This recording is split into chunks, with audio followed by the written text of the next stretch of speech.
Bienvenido a Entusiasta, un podcast de Ilan Katz Mayo.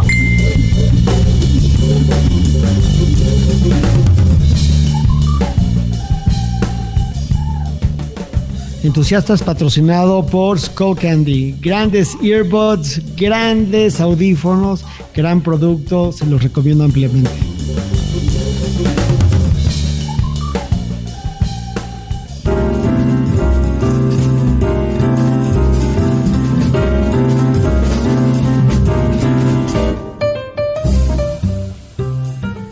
Hola, soy Ilan Katz Mayo, abogado de profesión y entusiasta por vocación, y hoy tuve la oportunidad de entrevistar a un artista que admiro muchísimo, que aparte es un tipazo. Todo mundo que lo conoce sabe que es un súper tipo, un cuate muy talentoso, el maestro Iñaki Bonillas, un gran artista representado en México por Kurimansuto, en Europa por Nordejaque, un gran artista, orgullo de la nación.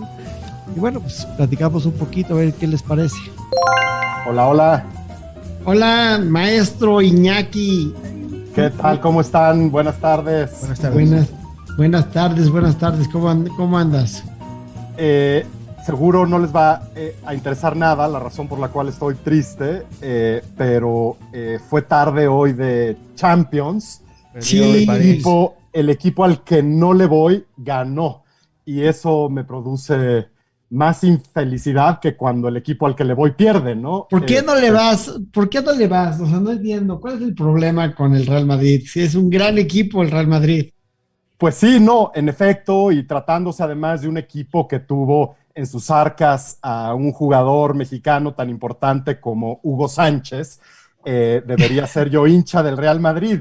La cosa es que desde hace muchos años trabajo con una galería catalana, y si quieres ser parte de la sociedad barcelonesa, tienes que practicar su religión, que es ser hincha del Barça.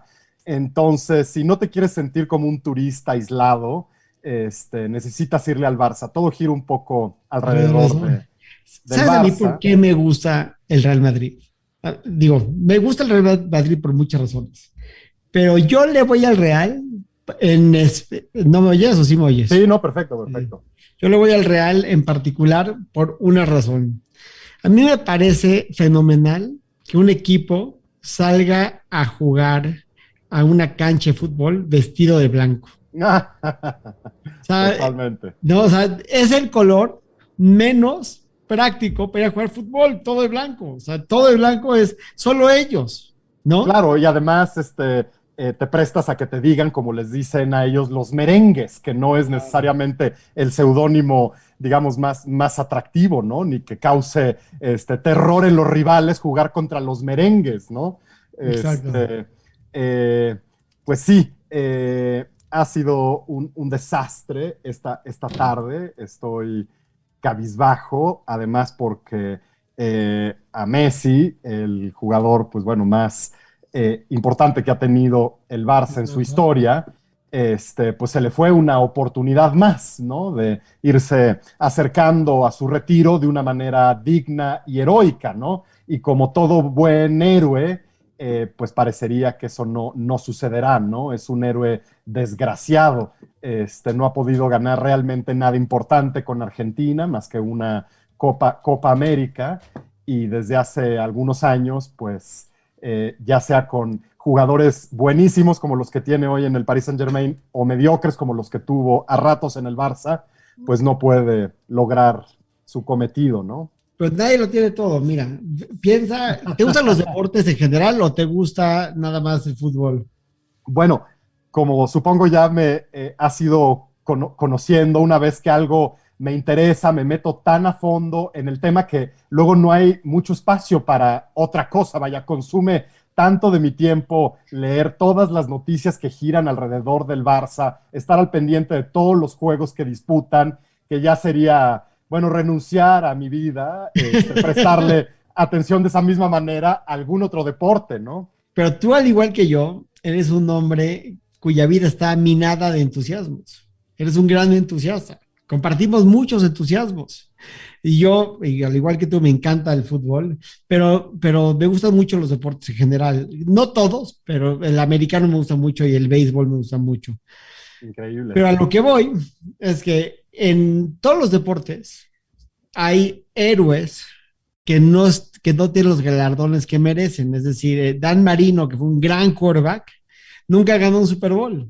¿Sí? No me digas, mira. Nunca ganó un Super Bowl. Y fue gran, Orlando, veo que tú estás, que te volteas y dices que tú sabes de esto, pero me gusta tu camisa, a propósito, Catzila, es una gran camiseta, te felicito.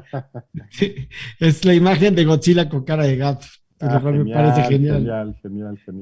Para los que nos están escuchando, que no nos ven, porque no nos pueden ver, pero si nos pueden escuchar, quiero que sepan que existe esa camiseta en el mundo.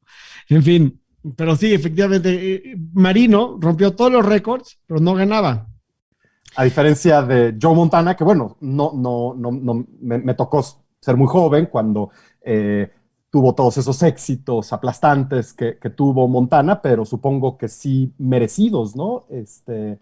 O él es ese ejemplo al que tú te refieres de deportista multigalardonado. Ya, son de la era, y Marino tenía más, o sea, una de las formas más importantes de medir el éxito de un quarterback tiene que ver con yardas. La cantidad de yardas que cubres con pases correctos, ¿no? ¿no? Entonces, las yardas de Marino son superiores a las yardas de Montana, pero Montana lo que tenía era un coach mucho mejor, yo creo es decir, el coach de San Francisco, yo creo que era un mucho mejor coach que el de Miami, que era Shula. Shula lo que tuvo es que tuvo la única temporada invicta de la historia de la NFL. Mira. O sea, que no perdió ningún partido y ganó un Super Bowl. Solo se ha dado una sola vez en la historia de la NFL, no me digas. Tuvo récord. Brady tuvo una, pero perdió el Super Bowl. No, genial. Bueno, es otro tipo Messi que lo ganó todo, sin embargo, hay cositas que quedaron por ahí pendientes que lo van a ir persiguiendo toda la vida. Y lo que hacía Brady, cabrón, de todas las cosas que hicieron a Brady, cabrón. La estrategia, ¿no? Con su compañero, aquel vaquito de estatura que corría, bueno, una velocidad y que todos sabían que se le iban a echar a él y sin embargo la atrapaban, ¿no? Sí, pero tenía una... Hay una cosa en el americano que no existe en el soccer, en el fútbol, pero el soccer, para que se distinga perfecto de la práctica, es que en el fútbol, o sea, el Barcelona y el Madrid y el Paris Saint-Germain se pueden gastar la lana que quieran. O sea, es decir, si tú te quieres gastar $1,000 millones en tu plantilla, te los puedes gastar. Bueno, ya no es el caso. El PSG sí, porque hay un estado detrás de ese equipo, vaya. El dinero es inagotable, pero justamente ese es uno de los lastres del Barça hoy en día, que se ha quedado con un presupuesto de equipo chico. Pero mi punto es, teóricamente, un equipo se puede gastar todo lo que quiera en el fútbol. En cambio, en los deportes gringos, sobre todo en el americano, hay topes que lo vuelven más competitivo. Hay topes salariales. Entonces, pues si tú te quieres gastar $99, si tú tienes $100 y te quieres gastar 99 en tu quarterback y uno en todos los demás, pues claro, se supone que eso ahora está también regulado en el soccer. Sin embargo, todo mundo encuentra salidas para pagarle más a sus jugadores a través de patrocinios con marcas, ¿no? A lo mejor a Neymar le pagan un sueldo que dirías, digamos, es discreto comparado con lo que ganan otros jugadores. Sin embargo, tiene a Puma detrás dándole el doble. Es lo mismo en otros deportes. Pero para lo que Brady era muy chingón, era para no cobrar caro. Porque Brady lo que quería era ganar. Es decir, el némesis de Brady eran los hermanos Manning, Peyton y Eli. Peyton era mucho mejor quarterback que Eli, pero ganó más, era más ganador Eli en general. Hace un par de finales de Super Bowls hubo un encuentro, ¿no? Entre un Manning y Brady, ¿no? Hace 2 o 3 años. Y aparte Eli Manning se parchó a Brady 2 veces con los Gigantes de Nueva York. Ok, 2 veces, ok. siendo un quarterback muy inferior a Brady en números. Pero Brady lo que hacía muy bien es que Brady no quería tener un equipo malo, quería ganar. Entonces Brady dejaba mucha lana disponible para poder ganar, o sea, para tener un equipo ganador. Porque históricamente lo que hacían es que la segunda posición mejor pagada del americano por lo general es el guard izquierdo, el que protege el quarterback. Y Ujú. él quería de una línea buena y tener muy buenos receptores, tener muy buenos corredores. Entonces él dejaba mucha lana disponible. Era la mente de un ganador. Y lo más chistoso de todo es que Peyton Manning siempre ganó más que Brady. Pero hoy tienen la misma cantidad de dinero. O sea, la fortuna de Manning versus la fortuna de Brady, creo que oscila por ahí de los 450 millones de dólares. Supongo que si ganas un Super Bowl en el soccer es muy común que así motivan, digo, ya a los de por sí súper bien pagados jugadores con unos bonos estratosféricos por cada gol que meten o por cada trofeo que conquistan, ¿no? Entonces supongo que en el Super Bowl pasará algo parecido, ¿no? Si lo ganas, debe eso repercutir en tu cuenta de banco de una manera Sí, les muy dan favorable, ¿no? motivaciones y les dan bonos y aparte van. Pero el punto es de que no renegocias tus contratos en base a soy el más chingón. Los días que Brady lo que hizo es quiero renegociar en base a soy el más chingón, pero a dejar dinero para que tengan dinero para hacer un equipo ganador a mi alrededor. Porque Claro. pues la defensa de Colts era un pinche papel de baño mojado porque no tenían dinero. No tenían dinero para meterle porque ya le estaban pagando, o sea, le estaban pagando con el alma de sus hijos a Oye, pues Manning. no, la dinámica opuesta en el Barça. Messi cobraba tanto que era insostenible tener a otras figuras en el mismo equipo, ¿no? Creo que llegaba a cobrar neto 60 millones de euros al año, ¿no? Y con ese sueldo, pues era muy difícil tener a jugadores competitivos en un equipo que está, pues, arrastrando tantos problemas económicos, ¿no? Le hubiese venido bien a Messi los consejos de Brady, ¿no? Los consejos de Brady. Pero bueno, hablando de entusiasmo, quería hablar contigo de varias cosas en particular. Este, primero, nos conocimos hace poco, pero En, hemos en, hecho una linda amistad en el poco tiempo que nos hemos conocido. en los pasillos de Marco, ¿no? En los pasillos de Maco y después de tu estudio.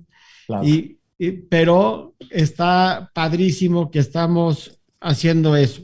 O sea, que tenemos la oportunidad en este foro mexicano de tener Maco y de podernos ver y de poder ser un coleccionista y poder visitar a un artista, inclusive un artista tan exitoso como tú, o sea, un artista tan prolífico y con tanto reconocimiento. No es usual que un coleccionista pueda visitar los estudios de los artistas y eso es algo de lo bonito de poder coleccionar a la gente que tiene cerca. claro.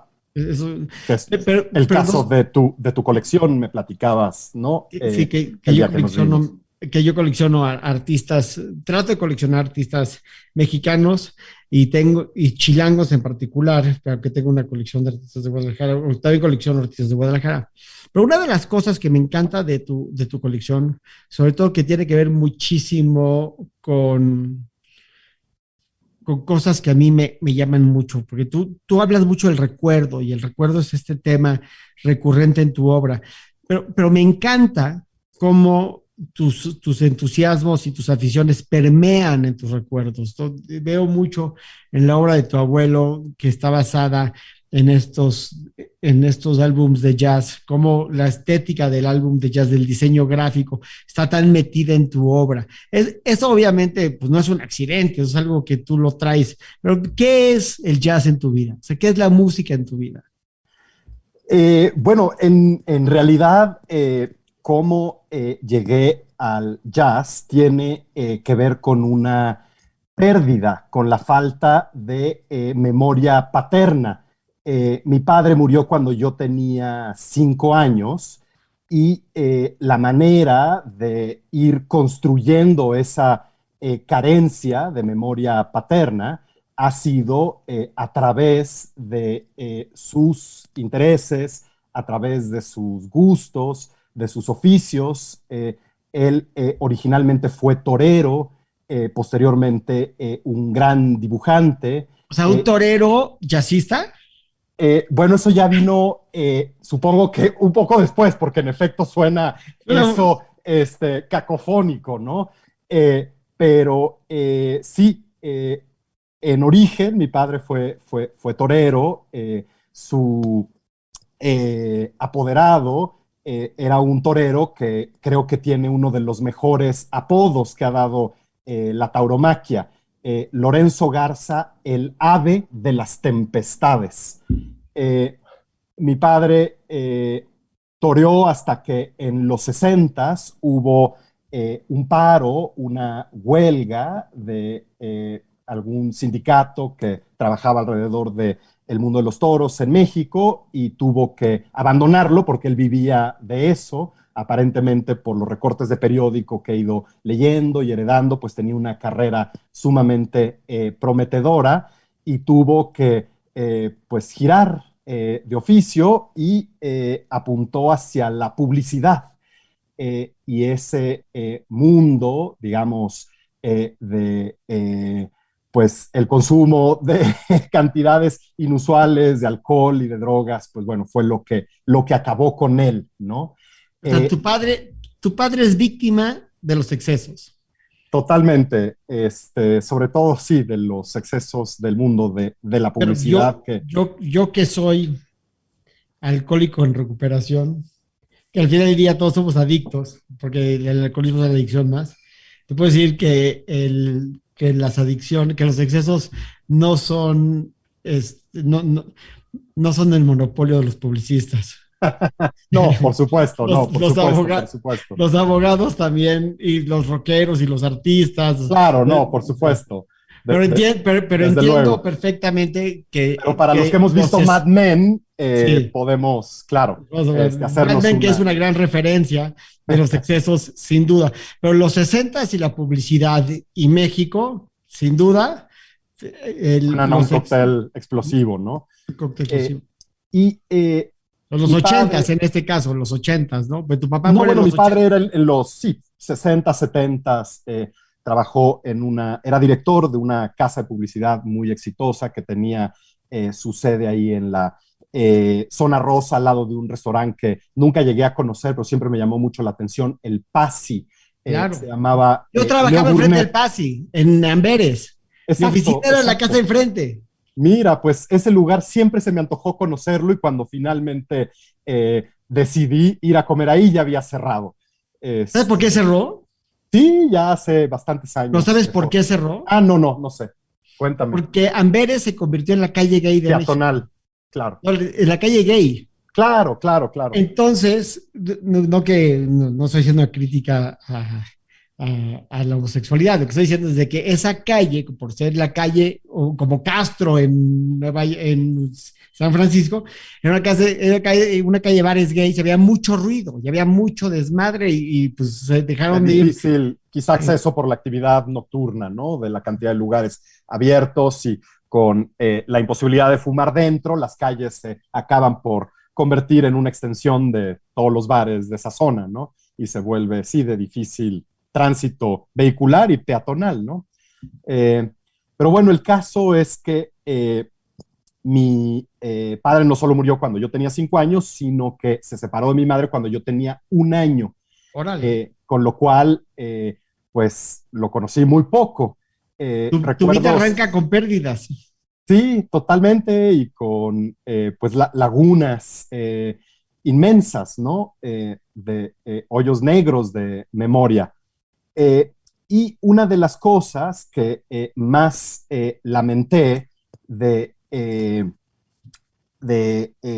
digamos, los posibles asuntos que pude yo haber heredado por parte de la viuda de mi padre, fueron la colección de discos que tristemente ella, supongo, se quiso en algún momento deshacer de ellos, porque a todos en algún momento les estorbaron los LPs y los terminó por rematar en un mercado en Puebla.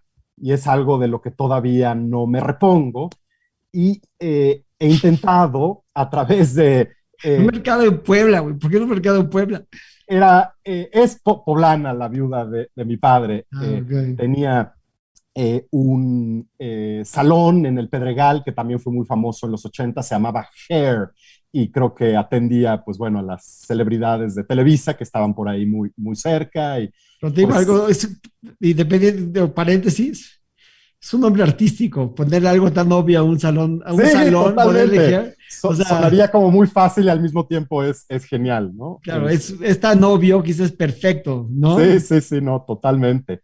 El caso es que tengo un amigo en común con mi papá, un artista, Claudio Isaac, que a su vez él es un gran conocedor de jazz y de música clásica, y él ha sido el encargado de hacerme una especie de inventario de los gustos y afinidades musicales de mi padre. Y uno de ellos, quizá el más importante, era el jazz.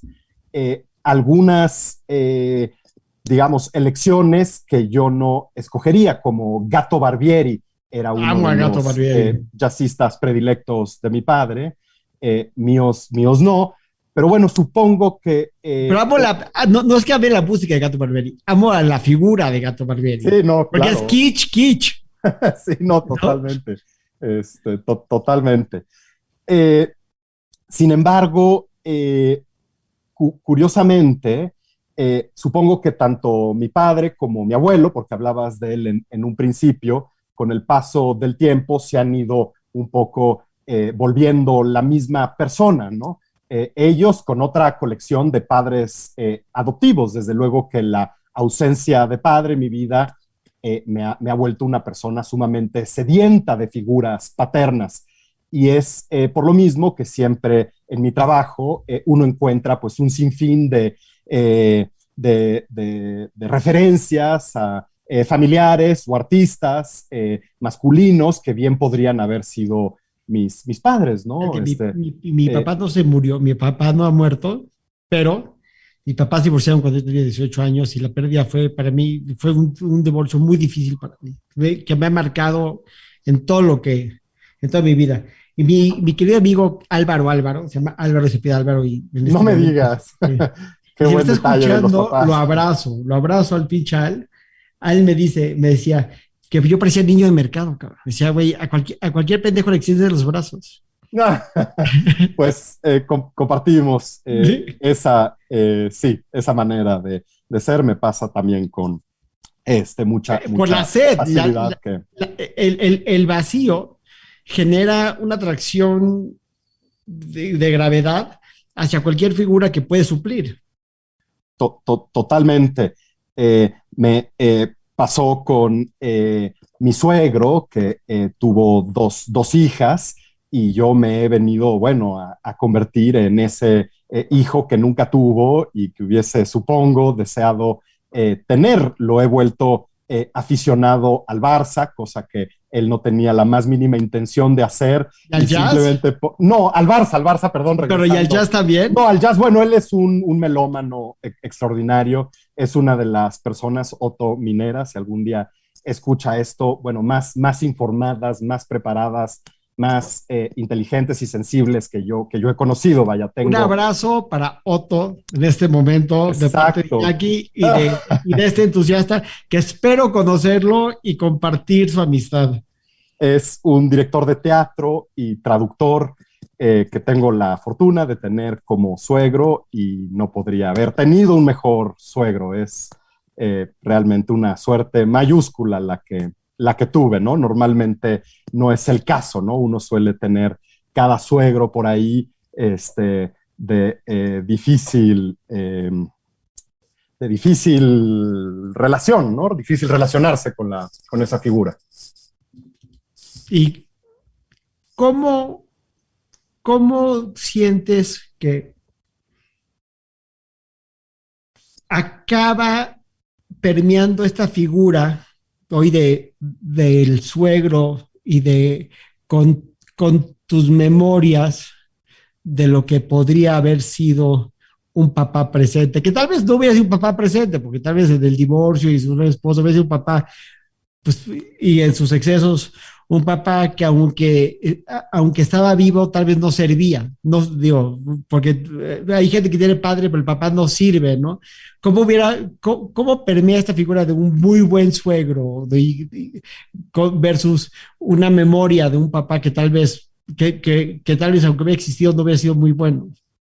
Claro, no, bueno, Otto es el prototipo del ser humano ejemplar, vaya, no podría, digamos, encontrar a una persona que, digo, no veo a Otto necesariamente como mi padre, sin embargo, si él fuese mi padre, pues sería, digamos, Entiendo que un no es, ejemplo. entiendo que no es tu padre, pero lo que voy es que los suegros, que yo no tengo suegro, tengo suegra y viven fuera, pero los suegros se convierten en gran medida en esta persona que es la casa a la que vamos, la mesa a la que nos sentamos. Yo relaciono mucho el que te da de comer o sea, ¿quién te da de comer, no? La persona que te prepara de comer es tu papá, es tu mamá, porque el Claro. primer acto de amor es que te den de comer. Lo primero que hace una madre con un bebé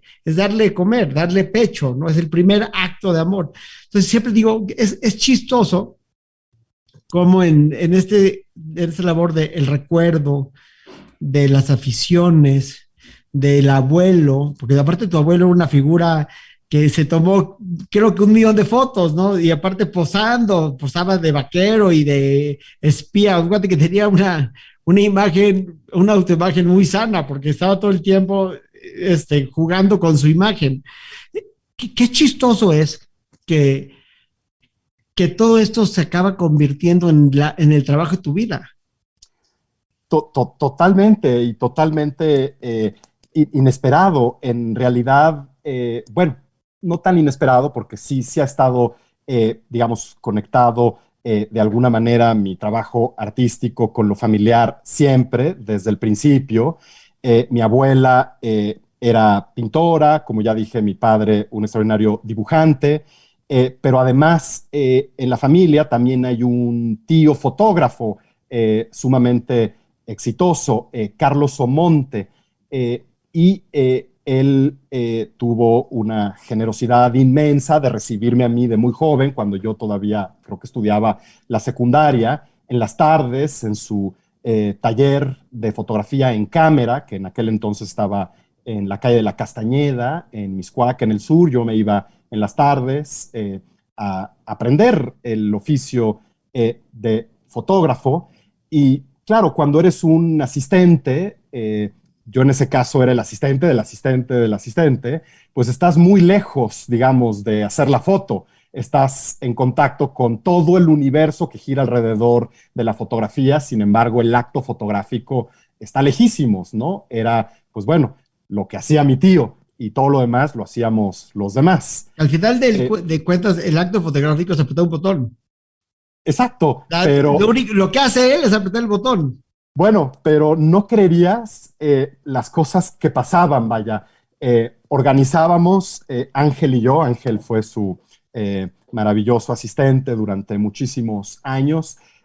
Organizábamos el escenario, la luz, el ciclorama, dejamos todo preparado, todo listo, y siempre pues hacíamos algunas fotos de prueba, ¿no? Si era product shot o si había una modelo ya por ahí preparándose. Hacía una serie de pruebas Ángel, hacía una serie de pruebas yo, y luego venía Carlos y hacía sus fotografías, y luego las comparábamos y no dabas crédito, cómo no había variado absolutamente nada, vaya, y cómo a Carlos le podían quedar unas fotos extraordinarias y a todos los demás unas secuencias más que mediocres, vaya, pero era muy llamativa esa diferencia, vaya. Él, pues sí, venía de una generación todavía donde esa idea del instante decisivo funcionaba de maravilla, ¿no? Él no era un fotógrafo como Hoy en día hay algunos que trabajan que son más editores que fotógrafos, ¿no? Pueden hacer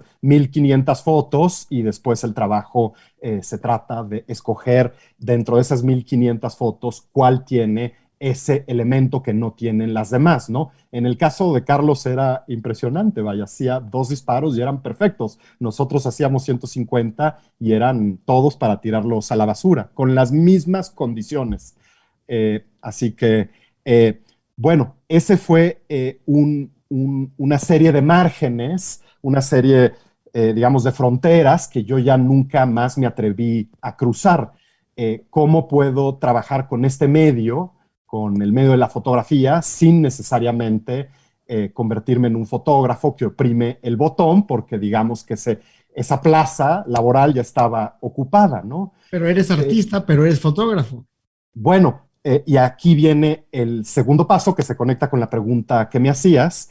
En el año 2000 muere mi abuelo, que había sido una presencia sumamente constante en mi vida. Nos veíamos pues con mucha regularidad los fines de semana.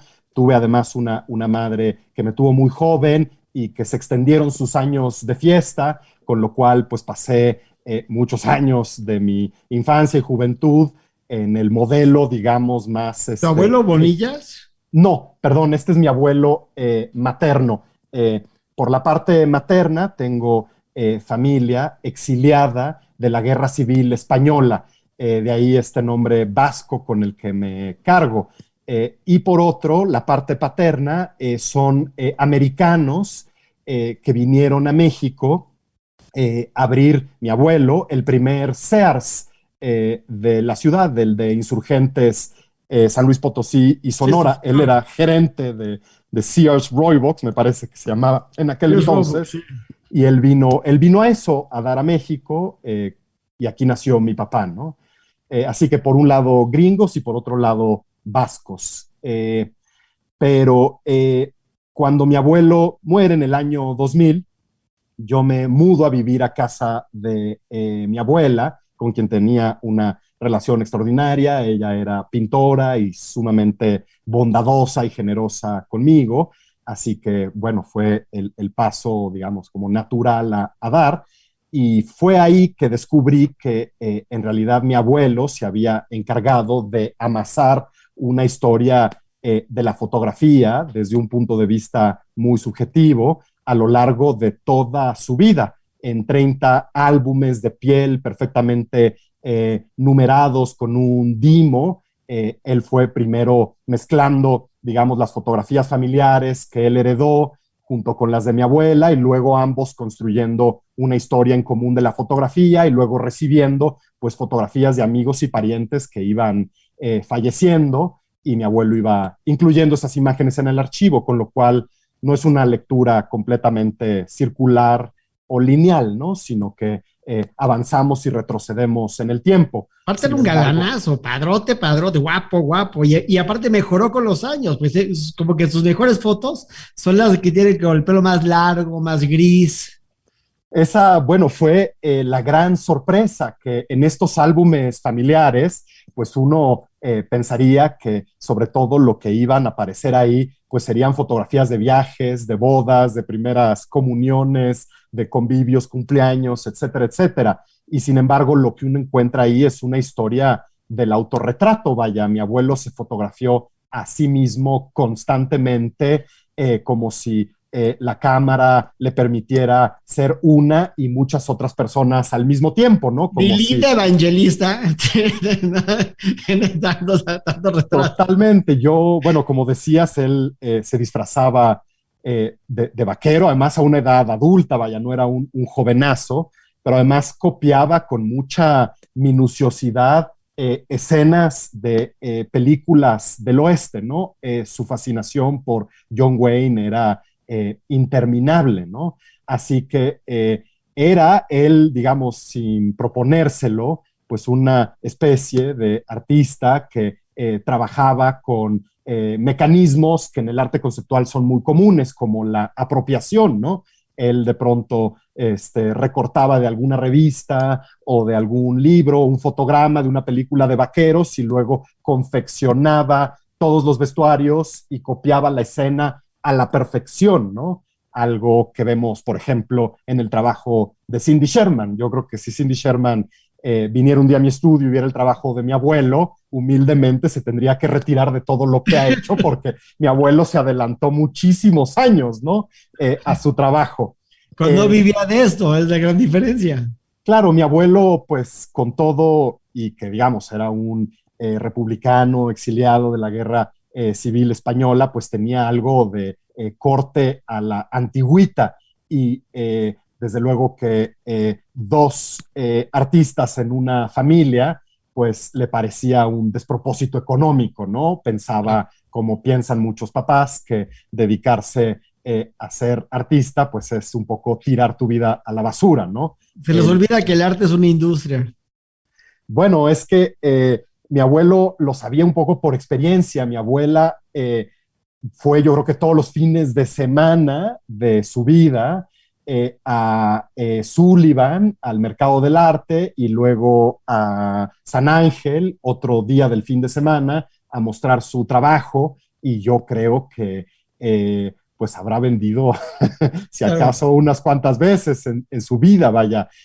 A mi abuelo ya prácticamente lo que le divertía era jugar un poco al psicólogo con mi abuela, ¿no? Llegaba un potencial cliente y mi abuelo, que sabía leer muy bien a las personas, apostaba con mi abuela si compraría o no compraría. Y creo que nunca se equivocó. Y creo que casi siempre la apuesta era que no compraría, ¿no? Entonces, sí, era un tipo, bueno, pues muy peculiar. ¿Y él qué hacía? Él era vendedor de aluminio de una compañía canadiense. Ese fue uno de sus trabajos más importantes, Alcan, el que tuvo, pues al menos durante más años en su vida.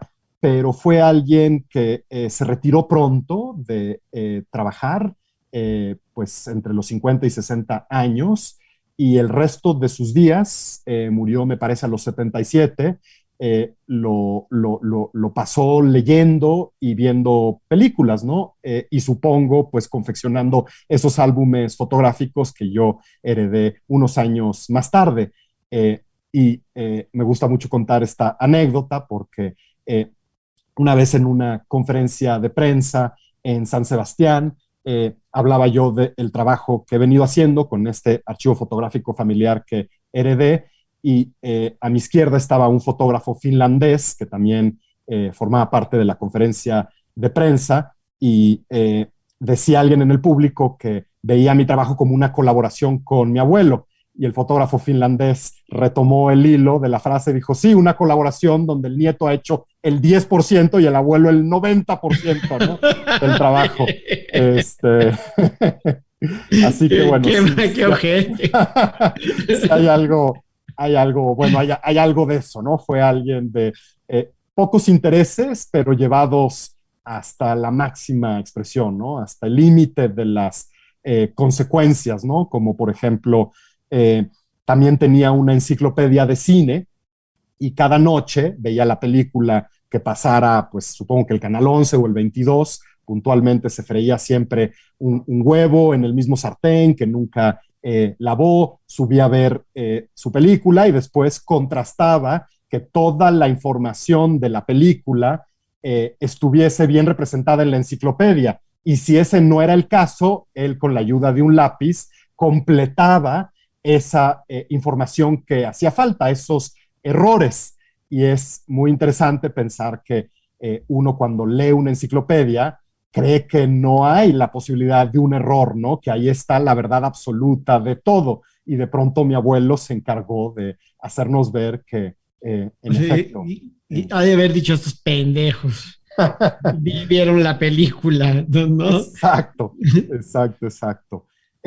Entonces, bueno, fue en ese momento donde me quedó muy claro que ya ni siquiera era necesario seguirme cuestionando mi posición en el estudio fotográfico de Carlos Omonte. Vaya, ya todo lo potencialmente fotografiable ya estaba contenido, ya estaba agrupado y ordenado en esos 30 álbumes fotográficos familiares que yo heredé y estuve pues interpretando con mucha intensidad en los primeros años, digamos del año 2000, quizá al año 2010, 2012, y poco a poco he ido desembarazándome cada vez más de esa caja de Pandora que abrí y me ha costado un trabajo enorme ir cerrando, ¿no?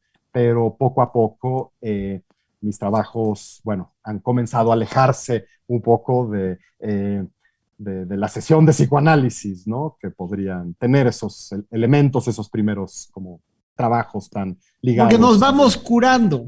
Te curas de una cosa y ya vas pasando a la que sigue. Hablar, claro, se van ya secando, ¿no? Las palabras, totalmente.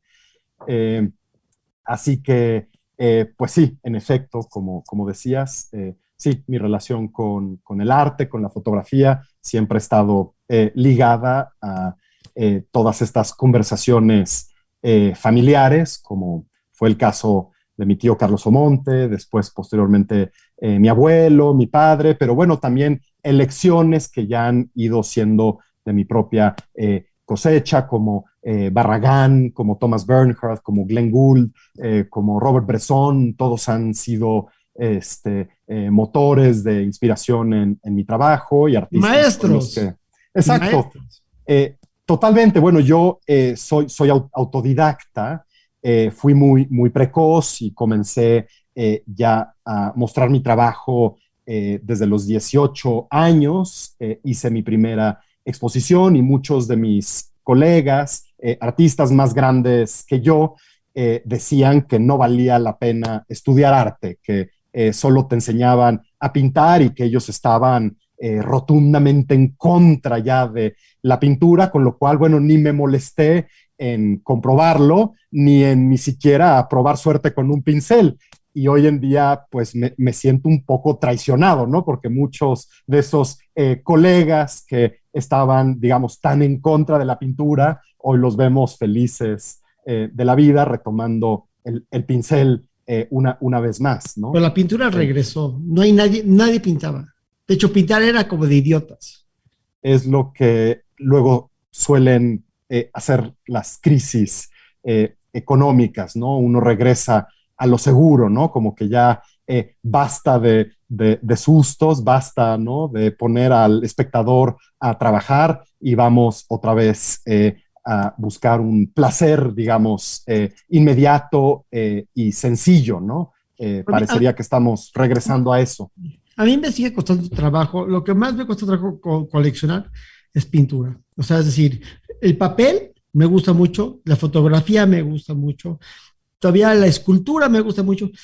Tengo un par de pinturas, todas son, ya sabes, silk screen y me gusta. O sea, técnicas casi marginales, ¿no? De la pintura. Sí, pero no tengo ni una pieza realmente de un cuate que se pintó, que se paró enfrente de un óleo a dibujar una figura. Ni una, ¿eh? Es un medio, bueno, ya con demasiados años de experiencia y es muy difícil hoy en día sacarle, digamos, algo nuevo a un medio que ya sea... Pero los chavos están pintando, o sea, he visto, o sea, de repente en la galería de Karen Hoover, o sea, veo que la gente vuelve, está otra vez haciendo cosas. Y todo me parece un poquito como Kerry James Marshall, un poquito, ¿no? O sea, como esta figura de pintura, que no es exactamente, o sea, no está lejos de lo realista, pero es como muy de gueto, ¿no? Muy, esto es lo que hay, ¿no? O sea, este soy yo, ¿no? Un cuate negro o sentado en una banca en Los Ángeles, o entonces si ubicas a un cuate Danny Fox, que hace como estos emperadores o estos soldados. Claro, poco. La verdad es que no le he dedicado tanto tiempo de estudio a las nuevas prácticas pictóricas, pero como dices, es inevitable pues no darse cuenta que están poblando las instituciones, las galerías y las ferias una vez más, ¿no? Pero también hay esta cosa, que el último gran pintor cool, o sea, cool, lo que decías, puta, no, es que cool está esto, pues es Basquiat. O sea, yo no veo, me cuesta mucho trabajo ver un pintor después de los 80s que digas, puta, está súper, súper, súper cool. Hay cosas que están muy bonitas. Richter está muy, muy bonito. Justo era quien yo tenía en la mente. Bueno, es que Richter además pues ha sido casi el último gran investigador del medio pictórico, ¿no? Pero no está cool, no está rock and roll, no está edgy. Sí, no, es más sombrío, más oscuro. Es más serio que un pinche pagaré, cabrón. A mí, sin embargo, sí, es impresionante. Hace no tanto estaba yo viendo las fotografías de su estudio, de cómo trabaja, y es, bueno, de una pulcritud bárbara, vaya, ni siquiera una sala de operaciones está así de limpia y de ordenada, ¿no? No hay un solo elemento ajeno presente en el estudio a la obra que esté desarrollando, ¿no? Es un análisis sumamente clínico, ¿no? Sin embargo, bueno, es alguien que está muy apoyado en la fotografía y ha amasado, al igual que mi abuelo, una cantidad de álbumes fotográficos. Él los agrupa bajo el término Atlas, y me parece, bueno, fascinante esa investigación y ese diálogo entre la pintura y la fotografía. Sí, para mí quizá él sería pues el último gran. Sí, o sea, pintor, yo dije, ¿no? Es grande, también Serra es grande. Pues Serra puede ser que sea cool, pero estamos hablando de este cool. O sea, lo que pasa con el arte contemporáneo mexicano, con lo que está pasando, sobre todo, digo, no lo digo porque solo ahí, ¿no? Pero sobre todo lo que pasa con Kurimansuto, es que todo lo que está ahí está súper cool. O sea, yo después digo, todos estos cuates escucharon los mismos discos. No, les gustan las mismas, o sea, a todos los cuates les gusta The Clash y les gustan los Smiths y no, o sea, a todos los cuates les gusta lo mismo porque todo está súper cool, está muy padre, o sea, es muy, o sea, digo como que tiene rock, pero porque no tengo una mejor palabra, ¿no? Pero tiene mucha onda, claro. Está muy sobre padre. todo el núcleo quizá original que fundó esa galería, pero ese momento. Con el paso del tiempo han incorporado artistas de distintos registros, de distintos intereses. Del otro lado del mundo.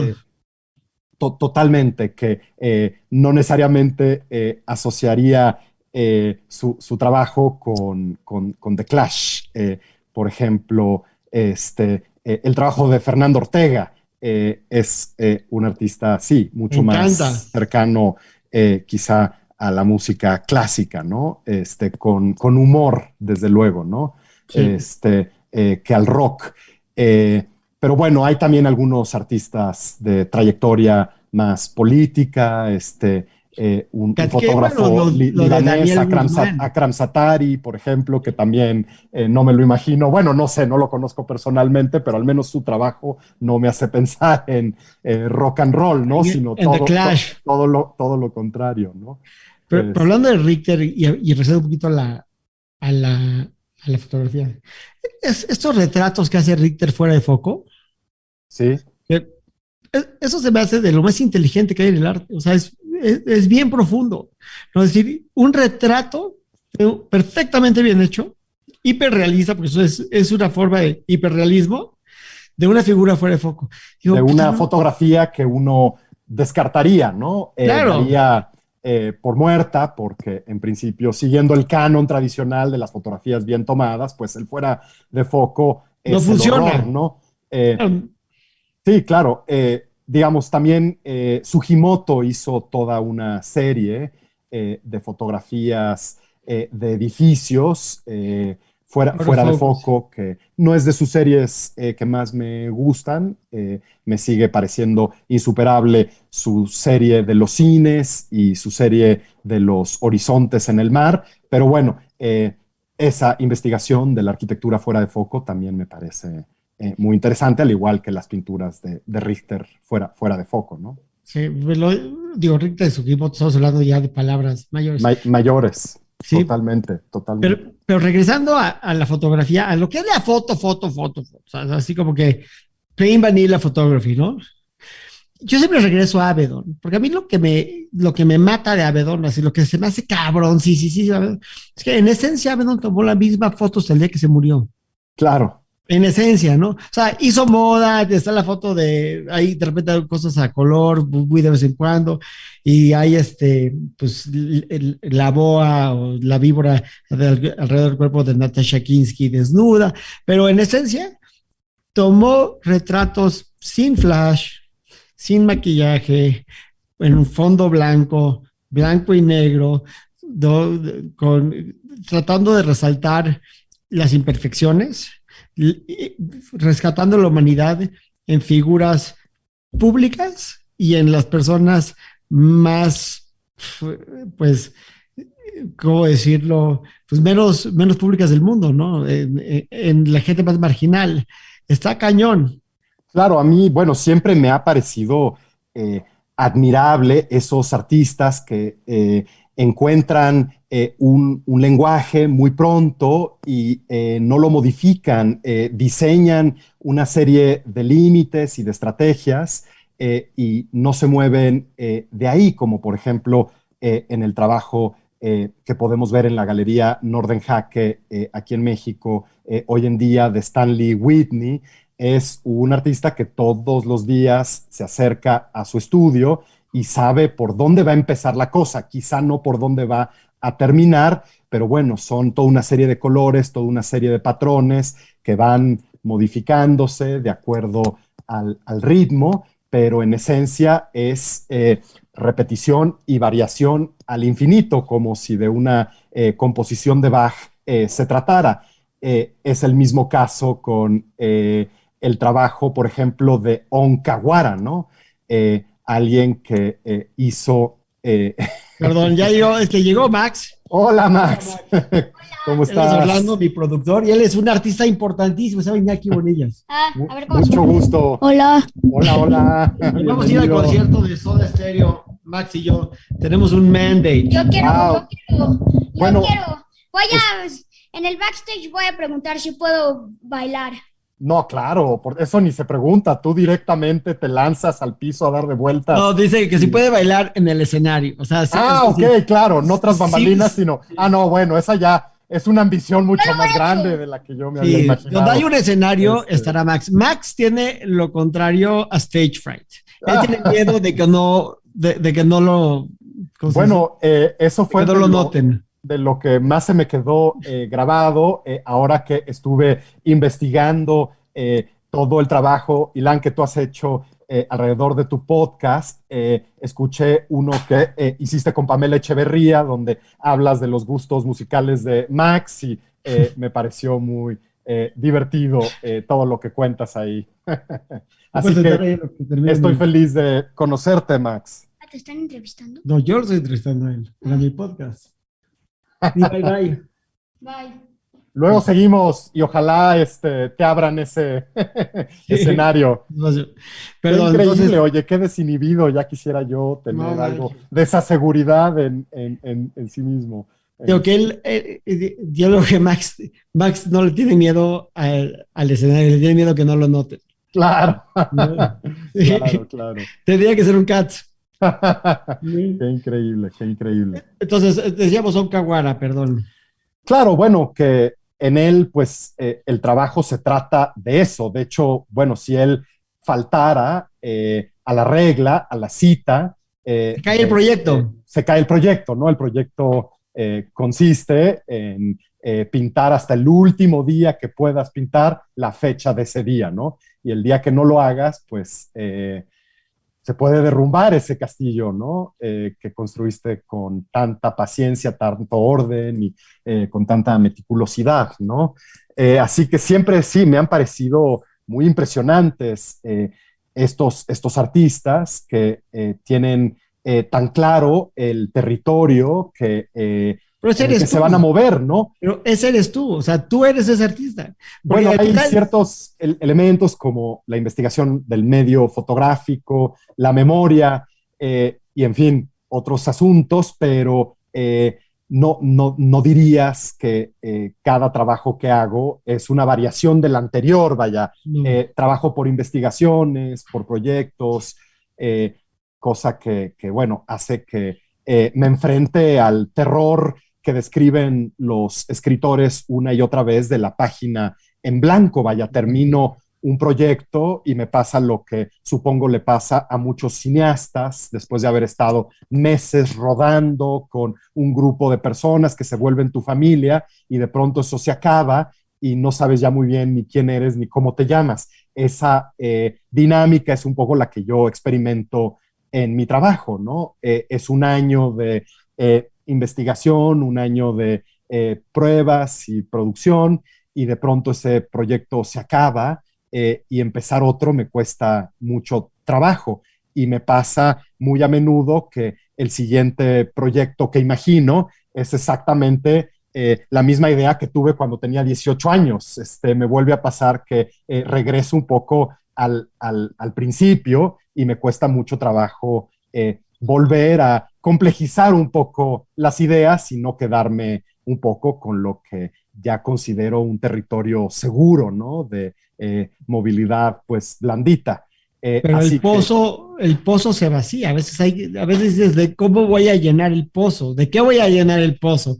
Porque te lo acabaste. Y es normal, porque el gran problema del artista es ir encontrando en su temática una y otra vez algo que decir.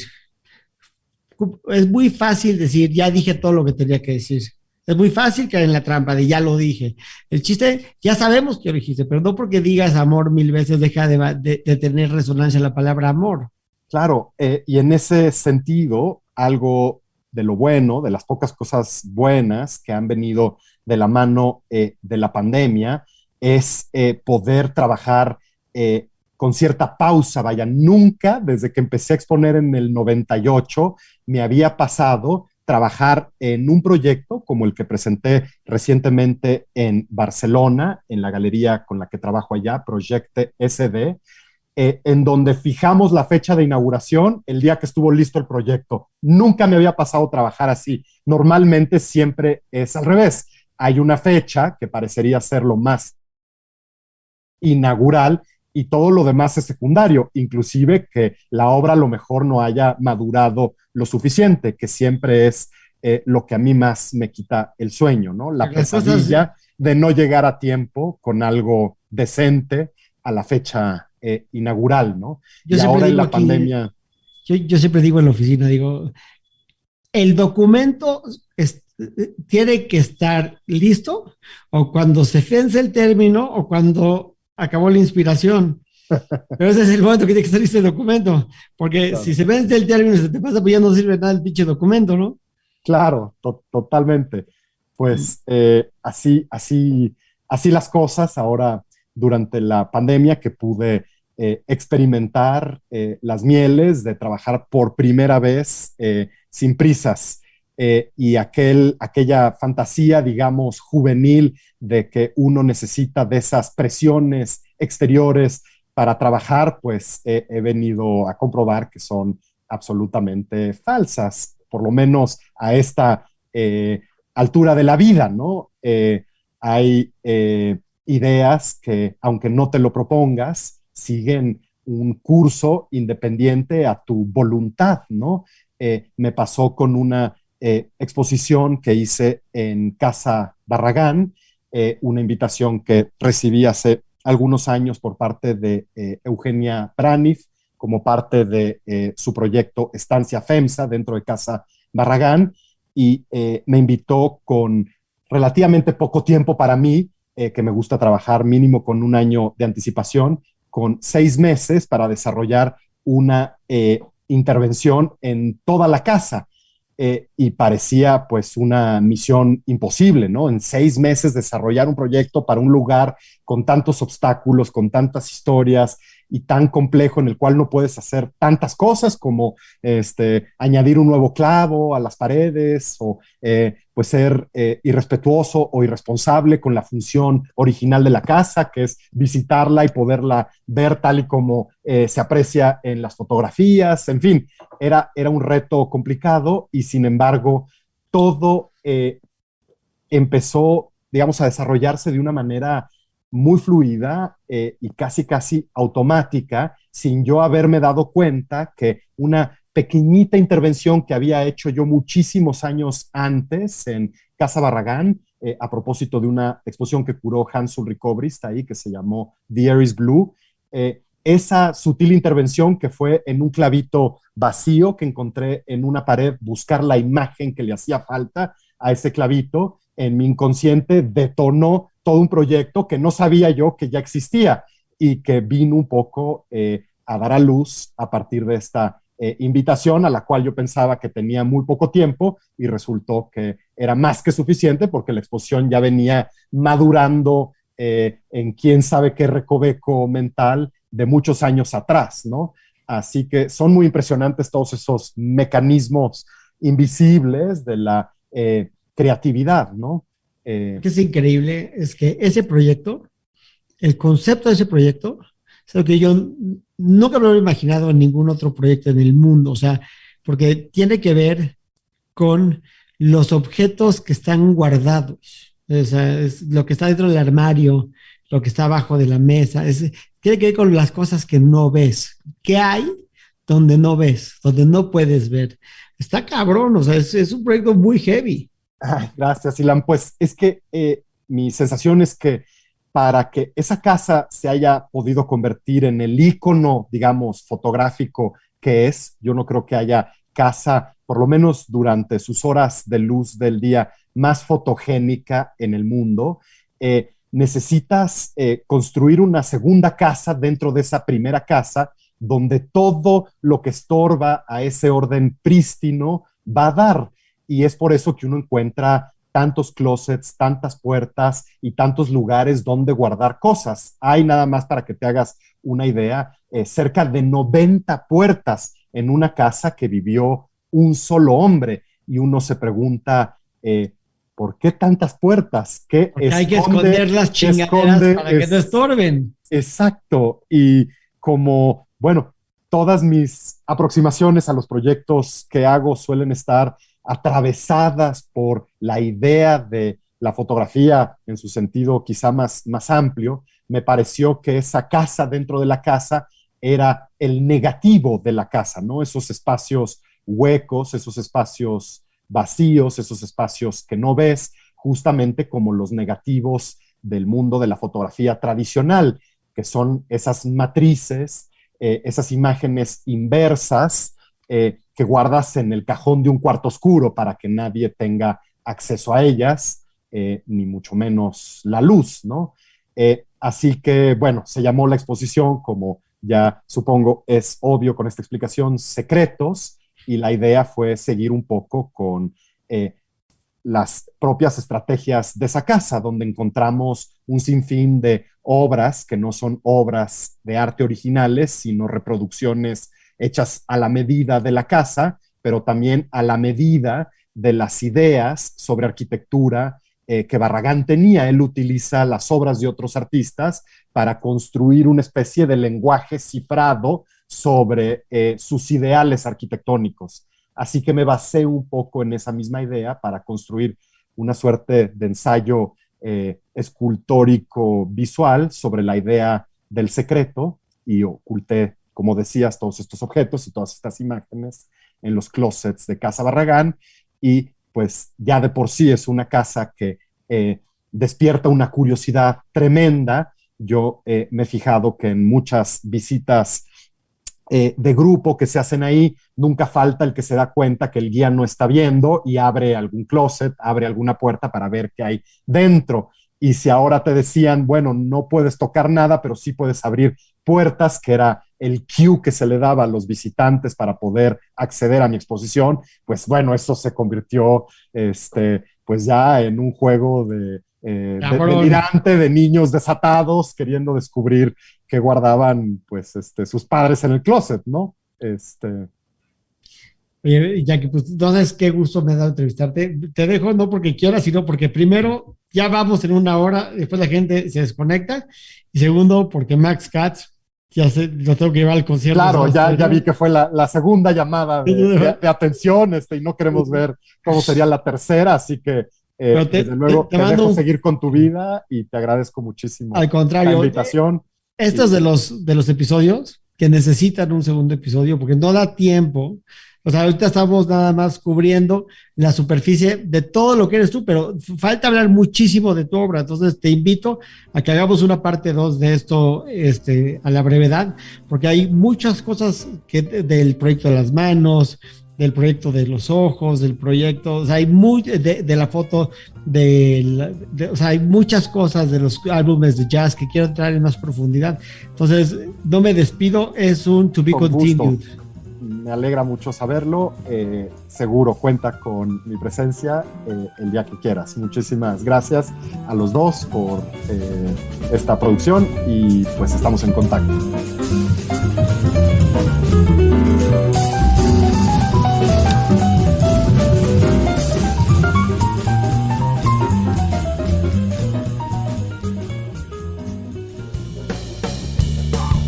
Entusiastas patrocinado por Skullcandy. Grandes earbuds, grandes audífonos, gran producto, se los recomiendo ampliamente.